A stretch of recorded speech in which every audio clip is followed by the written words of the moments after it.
Hello ನಮಸ್ಕಾರ. ಎಲ್ಲರೂ ಹೇಗಿದ್ದೀರಾ? ಎಲ್ಲರೂ ಚೆನ್ನಾಗಿದ್ದೀರಾ ಅಂತ ಭಾವಿಸ್ತಾ ನನ್ನ ಒಂದು ವಿಡಿಯೋನ ಸ್ಟಾರ್ಟ್ ಮಾಡ್ತಾ ಇದ್ದೀನಿ. ನಾನು ನಿಮ್ಮ Pavana Lokesh. Welcome back to our YouTube channel. ಹಬ್ಬ ಇದೆ, ಊರಬ್ಬಕ್ಕೆ ಅಂದ್ಬಿಟ್ಟು ಹೋಗ್ತಿದ್ವಿ. ಹಾಗೆ ವ್ಲಾಗ್ ಮಾಡೋಣ ಅಂದ್ಬಿಟ್ಟು ಸ್ಟಾರ್ಟ್ ಮಾಡಿದೆ. ಆ್ಯಕ್ಚುಲಿ ನನ್ನ ಫೇವ್ರೆಟ್ ಇಯರಿಂಗ್ ಇದು. ಬಟ್ ಜುಮ್ಕಾ ಇದೆ, ಬಟ್ ಇಯರಿಂಗ್ ಮಾತ್ರ ಹಾಕಿದ್ದೀನಿ. ಬಟ್ ಇಯರಿಂಗೇ ತುಂಬ ಚೆನ್ನಾಗಿದೆ, ನನ್ನ ಫೇವ್ರೆಟ್. ಆಲ್ಮೋಸ್ಟ್ ಎಲ್ಲ ಹೆಣ್ಮಕ್ಳು ಮುತ್ತಿನ ಜುಮ್ಕಿ ಅಂದರೆ ಆಲ್ಮೋಸ್ಟ್ ಎಲ್ರಿಗೂ ಫೇವ್ರೇಟ್ ಇರುತ್ತೆ. ಬಟ್ ಚಿನ್ನ ತುಂಬ ವೇಸ್ಟ್ ಆಗುತ್ತೆ, ಮುತ್ತೆ ತೂಕ ಬರುತ್ತೆ. ಬಟ್ ಆದರೂ ಏನೋ ಒಂಥರ ಅದ್ರ ಲುಕ್ ಬೇರೆ ಇಯರಿಂಗ್ಸ್ ಯಾವುದೂ ಕೊಡೋಕ್ಕಾಗಲ್ಲ. ನಾವು ಪ್ಯೂರ್ ಗೋಲ್ಡ್ ಫುಲ್ ತೊಗೊಂಡ್ರು ಗೋಲ್ಡಲ್ಲಿ ಒಂದೇ ಒಂದು ಸ್ಟೋನ್ ಇದ್ದರೆ ಅದು ಲುಕ್ಕೇ ಬೇರೆ. ಬಟ್ ಫುಲ್ಲು ಮುತ್ತೆ ಇದ್ದರೆ ಅದು ಒಂಥರ ಫುಲ್ಲು ಗೋಲ್ಡೇ ಇದ್ದರೆ ಅದೊಂಥರ ಅಷ್ಟು ಚೆನ್ನಾಗಿ ಕಾಣಲ್ಲ, ಲುಕ್ ಇರಲ್ಲ. ಬಟ್ ಮುತ್ತಿನೊಲೆ ಸೂಪರಾಗಿರುತ್ತೆ. Let start. ಹೋಗೋಣ. ಅವ್ರಿನ ಹಬ್ಬ ಇದೆ, ಹಬ್ಬಕ್ಕೆ ಹೋಗೋಣ. ವಿಡಿಯೋನ ಸಬ್ಸ್ಕ್ರೈಬ್ ಮಾಡ್ಕೊಂಡಿಲ್ಲ, ದಯವಿಟ್ಟು ಸಬ್ಸ್ಕ್ರೈಬ್ ಮಾಡಿಕೊಂಡು ವಿಡಿಯೋನ ನೋಡಿ. ಈ ವಿಡಿಯೋ ಇಷ್ಟ ಆದರೆ ಲೈಕ್ ಮಾಡಿ, ಕಮೆಂಟ್ ಮಾಡಿ, ಶೇರ್ ಮಾಡಿ. ಯಾರೆಲ್ಲ ಸಬ್ಸ್ಕ್ರೈಬ್ ಮಾಡ್ಕೊಂಡಿಲ್ಲ ಮತ್ತೊಮ್ಮೆ ಹೇಳ್ತಿದ್ದೀನಿ, ಸಬ್ಸ್ಕ್ರೈಬ್ ಮಾಡಿಕೊಂಡು ವಿಡಿಯೋನ ನೋಡಿ. ಈ ಡ್ರೆಸ್ ನಾನು ಆಫೀಸ್ಗೆ ವೇರ್ ಮಾಡುತ್ತಾ ಇದ್ದಿದ್ದು. ಹಾಗೆ ನೋಡಿದಾಗ ನನಗೆ ಆಫೀಸ್ ಮೆಮೊರೀಸ್ ಎಲ್ಲ ಹಾಗೆ ಕಣ್ಣು ಮುಂದೆ ಬಂತು.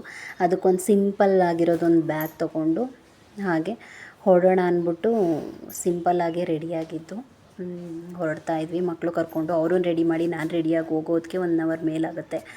ಹಾಗೆ ಬಸ್ ಸ್ಟ್ಯಾಂಡಲ್ಲಿ ನಿಂತಿದ್ವಿ, ಬಸ್ಸಿಗೆ ವೆಯ್ಟ್ ಮಾಡ್ತಾ. ಬಸ್ ಇಲ್ಲ, ಆಟೋ ಬಂತು ಅನ್ಸುತ್ತೆ ಅವತ್ತು. ಆಟೋಗೋಸ್ಕರ ವೆಯ್ಟ್ ಮಾಡಿ ಕೊನೆಗೆ ಆಟೋನೇ ಯಾವ್ದಾದ್ರು ಬರಲಿ ಅಂತ ಕಾಯ್ತಿದ್ವಿ. ಆಟೋ ಬಂತು. ನನ್ನ ಮಗಳು ಅವನ ಥರದೇ ಬಟ್ಟೆ ಬೇಕು ಅಂತ ಅಂದ್ಬಿಟ್ಟು ಹಠ ಮಾಡ್ಬಿಟ್ಟು ಇಸ್ಕೊಂಡ್ಳು. ಏನೋ ಒಂಥರ ಅವಳಿಗೆ ಆ ಥರ ಬಟ್ಟೆ ಅಂದ್ರೇ ತುಂಬ ಇಷ್ಟ. ಅವಳಿಗೆ ಚೆನ್ನಾಗಿ ಕಾಣಿಸುತ್ತೆ ಕೂಡ. ಹೇರ್ ಸರಿ ಮಾಡ್ಕೊಳ್ಳೋದು, ಕರ್ಚೀಫ್ ಇಲ್ಲದೆ ಹೋಗಲ್ಲ, ಕರ್ಚೀಫ್ ಇರಲೇಬೇಕು ಕೈಯಲ್ಲಿ. ಮಾತಂತೂ ಎಷ್ಟು ಮಾತಾಡ್ತಾಳೆ ಅಂದರೆ ಅಯ್ಯಪ್ಪ, ಅವಳ ಮಾತಿಗೆ ಆನ್ಸರ್ ಮಾಡೋಕ್ಕೆ ನಮಗೆ ಆಗಲ್ಲ, ಅಷ್ಟು ಮಾತಾಡ್ತಾಳೆ.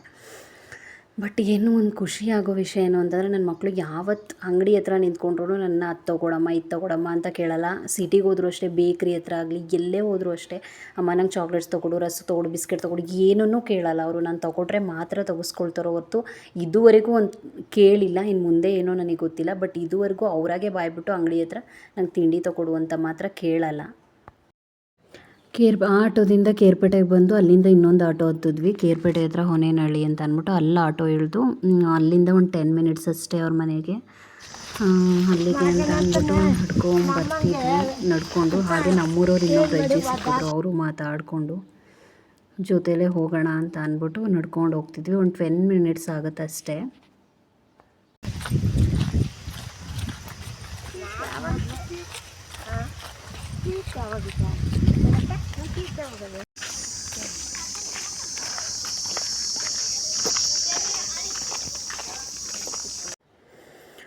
ಇಲ್ಲೇನೆ ಅನಿಸುತ್ತೆ, ನೈಟು ಹಬ್ಬ ಎಲ್ಲ ಮಾಡ್ತಾರೆ. ನಾನು ಚಿಕ್ಕ ವಯಸ್ಸಲ್ಲಿ ಬಂದಿದ್ದು ಒಂದು ಸಲ ಏನೋ ನೆನಪಿದೆ ಸ್ವಲ್ಪ. ಈ ಸಲ ಬರಬೇಕಾಗಿತ್ತು. ಬಟ್ ನಂದು ಆಫೀಸ್ದು ಸ್ವಲ್ಪ ಲಾಗಿನ್ ಇತ್ತು ಅಂದ್ಬಿಟ್ಟು ನಾನು ಬರೋಕ್ಕಾಗಲಿಲ್ಲ. ಇಲ್ಲೊಂದು ದೇವಸ್ಥಾನ ಇದೆ, ಒಂದು 3 ದೇವಸ್ಥಾನ ಏನೋ ಇದೆ ಅನಿಸುತ್ತೆ ಇಷ್ಟು ಅಗಲದಲ್ಲೇ. ನೈಟೆಲ್ಲ ಹಬ್ಬ ನಡೆಯುತ್ತೆ.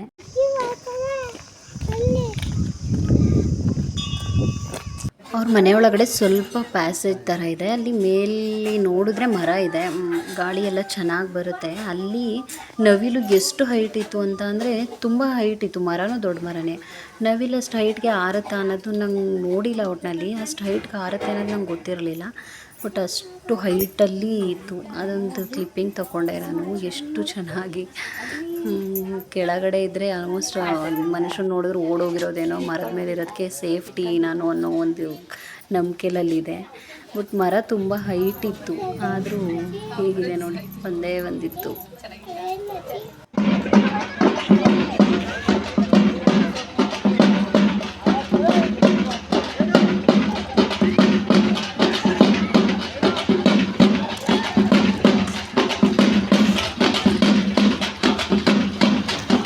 ಹಬ್ಬ ಎಲ್ಲ ಮುಗಿಸಿ ಮತ್ತು ಕೇರ್ಪೇಟೆಗೆ ರಿಟರ್ನ್ ಆಗ್ತಿದ್ವಿ. ನಾನು ಅಲ್ಲೇನು ವಿಡಿಯೋ ಮಾಡೋಕ್ಕೆ ಹೋಗಲಿಲ್ಲ. ನಂಗೆ ಅಷ್ಟು ಮಾಡೋಕ್ಕೆ ಇಷ್ಟನೂ ಇರಲಿಲ್ಲ, ಅಲ್ಲಿ ಮಾಡಲಿಲ್ಲ. ಹಾಗಾಗಿ ನಾನು ಸ್ವಲ್ಪ ಮಾರ್ಕೆಟ್ಗೆ ಹೋಗಬೇಕಾಗಿತ್ತು. ಹಾಗೆ ಮಾರ್ಕೆಟಿಗೆ ಬಂದೆ. ನೋಡಿ ಕೇರ್ಪೇಟೆ ಮಾರ್ಕೆಟ್ ಹೇಗಿದೆ ಅಂತ ಅಂದ್ಬಿಟ್ಟು. ಶನಿವಾರ ಅಂತೂ ಎಷ್ಟು ರಶ್ ಅಂದರೆ ಕಾಲಿಡೋಕ್ಕೆ ಜಾಗ ಇಲ್ಲ. ನಮ್ಮ ಅತ್ತೆ ಹತ್ರನೇ ಮಕ್ಕಳನ್ನಿಬ್ಬರನ್ನೂ ಬಿಟ್ಬಿಟ್ಟು ಮಾರ್ಕೆಟ್ಗೆ ಅಂದ್ಬಿಟ್ಟು ಬಂದೆ.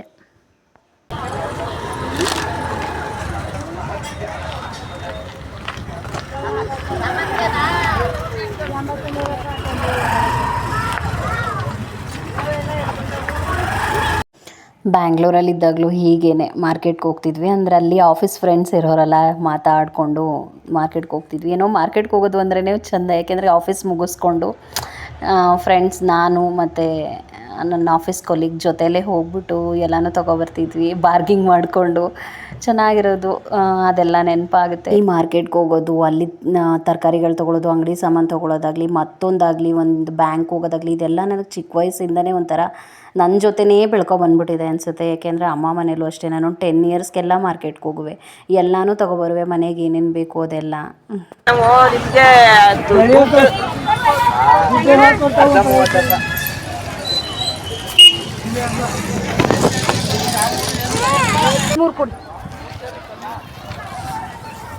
ಮನೇಲಿ ಯಾವ್ದನ್ನ ಫ್ರಿಜ್ ಮಡಗಿರೋಣ, ಅಲ್ಲೇ ತಗೊಂಡು ಅಲ್ಲೇ ಮಾಡ್ಬಿಡ್ರಿ.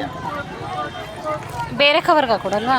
ಬ್ಯಾಗ್ ತಂದಿಲ್ಲ ಕಣಪ್ಪ, ಕವರು ಅದು ಮೊದ್ಲಂಗಲ್ಲ ಈಗ ಕವರ್ಗಳು ಸಿಗ್ತಾ ಇಲ್ಲ. ಆಮೇಲೆ ಹೊಸ ದಿವಸದಲ್ಲಿ ಕೇಸು ಅಂತ ಬಿಟ್ಬಿಟ್ಟಿದ್ರು. ಹಾಗಲ್ಕಾಯಿ ಹೆಂಗೆ? ಅರ್ಧ 30 ಕಂಪ್ಲೇಂಟ್ ಆಯ್ತದೆ ಅಂತ. ಯಾರು ಕವರು ಅಂಗಡಿ ಒಳಗೆ ಸಿಗಕ್ಕಂದ್ರೆ ದಂಡ ಅಂತ. ಒಂದು 1/4 kg ಕೊಡಲ್ವಾ? 20. ಒಂದೆರಡು ಬರಂಗೆ ಕೊಡಿ ಸಾಕು. 20 ರೂಪಾಯಿ ಅಕ್ಕ. ಹಾಂ ಕೊಡಿ, ನಂಗೆ ಇನ್ನೊಂದು ಕವರ್ ಬೇಕು, ಇಟ್ಕೊಳಕ್ಕಾಗಲ್ಲ. ಇಷ್ಟೊಂದು ತಗೊಂಡು ಈ ಥರ ಮಾಡ್ತೀರಾ ನೋಡಿ. ಕವರ್ ಕೊಡ್ಲಕ್ಕ ಪಾಪ. ಎಷ್ಟು? 30 ಅಕ್ಕ. ಚೇಂಜ್ ಕೊಡಪ್ಪ. 20 ಮಗ. ಒಂದು ಬ್ಯಾಗ್ ತಂದಿದ್ರೆ ಆಗೋದು. ನನ್ನ ಬ್ಯಾಗ್ 20 kg ಅವ್ರು ಕೊಟ್ರಾ? ಕೊಟ್ಟಿದ್ದೀನಿ 100 ರೂಪಾಯಿ.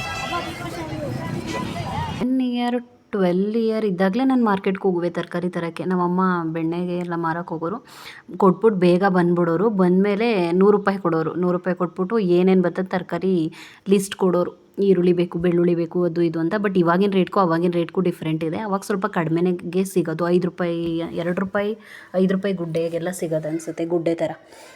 ಆವಾಗ ನಾನು ಒಬ್ಬಳೇ 10 ಇಯರ್ಸ್ 11 ಇಯರ್ಸ್ ಅನಿಸುತ್ತೆ, ಸಂತೆ ಸಾಲಿಗ್ರಾಮ, ಮುಂಡೂರಿಂದ ಸಾಲಿಗ್ರಾಮ ಬಸ್ ಸ್ಟಾಪಲ್ಲಿ ಬಸ್ ಇಳಿದು ಅಲ್ಲಿಂದ ಒಂದು ಅರ್ಧ ಕಿಲೋಮೀಟರ್ ಆಗುತ್ತೆ ಸಂತೆ. ಆ ಬಿಸಿಲಲ್ಲಿ ನಡ್ಕೊಂಡು ಹೋಗಿ ಅಲ್ಲಿ ಸಂತೆ ಏನೇನು ಬೇಕು ತರಕಾರಿಗಳು ಅವೆಲ್ಲನೂ ತೊಗೊಂಡು ಪುನಃ ಅರ್ಧ ಕಿಲೋಮೀಟರ್ ನಡ್ಕೊಬಂದು ಅಲ್ಲಿಂದ ಅಂಗಡಿ ಸಾಮಾನು ಏನೇನು ಬೇಕಿರುತ್ತೆ, ಸೋಪು, ಟೀ ಪುಡಿ ಏನೇನು ಬೇಕಿರುತ್ತೆ ಅವೆಲ್ಲನೂ ತೊಗೊಂಡು ಅಲ್ಲಿಂದ ಆಟೋ ಇಲ್ಲ ಬಸ್ ಇದ್ದರೆ ಅದರಲ್ಲಿ ಹೋಗ್ತಿದ್ವಿ. ಬಟ್ ಹೆಣ್ಮಕ್ಳು ಜೀವನ ಇವಾಗ ಒಂದು 10-11 ಇಯರ್ಸ್ ಅಂದರೆ ನನಗೂ ಮಗಳಿದ್ದಾಳೆ. ಬಟ್ ಈಚೆ ಕಳ್ಸೋಕ್ಕೆ ಭಯ ಆಗುತ್ತೆ. ಏಕೆಂದರೆ ಇವಾಗಿನ ಸಿಚುವೇಶನ್ಸ್ ಆಗಿದೆ, ಎಲ್ಲ ಕಡೆ ನಡೆಯೋದು ನೋಡಿದ್ರೆ ಹೆಣ್ಮಕ್ಳನ್ನ ಹೊರಗಡೆ ಬಿಡೋಕ್ಕೆ ಭಯ ಆಗುತ್ತೆ. ಬಟ್ ನಾವಾಗ ಎಷ್ಟು ಇಂಡಿಪೆಂಡೆಂಟಾಗಿದ್ವಿ ಅಂದರೆ, ನಾನಂತೂ ತುಂಬಾ ಇಂಡಿಪೆಂಡೆಂಟ್. ನನ್ನ ಕೆಲಸಗಳು ಆಲ್ಮೋಸ್ಟು, ನಾನು ಒಂದು ಬುಕ್ ತೊಗೊಳ್ಳಿ, ಒಂದು ಪೆನ್ ತೊಗೊಳ್ಳಿ, ಏನೇ ತೊಗೊಳ್ಳಿ ನಮ್ಮ ಅಮ್ಮ ಅಪ್ಪಂಗೆ ಗೊತ್ತಾಗ್ತಿರ್ಲಿಲ್ಲ ತರೋಕ್ಕೂ ಕೂಡ. ಬಟ್ ಏನೇ ಇದ್ರೂ ನಾನೇ ತೊಗೊಳ್ತಾ ಇದ್ದಿದ್ದು. ಬಟ್ ನಾನು ತುಂಬಾ ನನಗೆ ಖುಷಿ ಇದೆ. ಇವಾಗ ಏನೇ ನಾನು ಕಲ್ತಿದ್ರು ಅಷ್ಟು ಚಿಕ್ಕ ವಯಸ್ಸಲ್ಲಿ ನಾನು ಎಲ್ಲನೂ ತಿಳ್ಕೊಂಡಿದ್ದಕ್ಕೆ ಇವಾಗೇನೋ ಸ್ವಲ್ಪ ಎಲ್ಲದ್ರ ಬಗ್ಗೆನೂ ಗೊತ್ತಿದೆ ಅಂತ ಅನಿಸುತ್ತೆ ಒಂದೊಂದು ಸಲ. ಹಾಗೆ ತರಕಾರಿ ಎಲ್ಲ ತೊಗೊಂಡು ಜಾಸ್ತಿ ಏನು ತೊಗೊಳ್ಳೋ ಆಗಿರಲಿಲ್ಲ, ಸ್ವಲ್ಪನೇ ಇದ್ದಿದ್ದು. ಹಾಗೆ ಊರಿಗೆ ಬಂದೆ. ಓಕೆ ಫ್ರೆಂಡ್ಸ್, ವಿಡಿಯೋನ ಲಾಸ್ಟ್ ಮಾಡ್ತಾಯಿದ್ದೀನಿ, ಎಂಡ್ ಮಾಡ್ತಾಯಿದ್ದೀನಿ. ಯಾರೆಲ್ಲ ಸಬ್ಸ್ಕ್ರೈಬ್ ಮಾಡ್ಕೊಂಡಿಲ್ಲ ವಿಡಿಯೋನ ಸಬ್ಸ್ಕ್ರೈಬ್ ಮಾಡಿಕೊಂಡು ನೋಡಿ. ನನ್ನ ಲೈಫಿನ ಒಂದು ಪುಟ್ಟ ಕಥೆನ ಹಂಚ್ಕೊಂಡಂಗೂ ಕೂಡ ಆಯಿತು. ಯಾರೆಲ್ಲ ವಿಡಿಯೋ ಇಷ್ಟ ಆದಲ್ಲಿ ಲೈಕ್ ಮಾಡಿ, ಕಮೆಂಟ್ ಮಾಡಿ, ಶೇರ್ ಮಾಡಿ. Thank you so much. ಎಲ್ರಿಗೂ ಒಳ್ಳೆಯದಾಗಲಿ. ಬಾಯ್ ಬಾಯ್.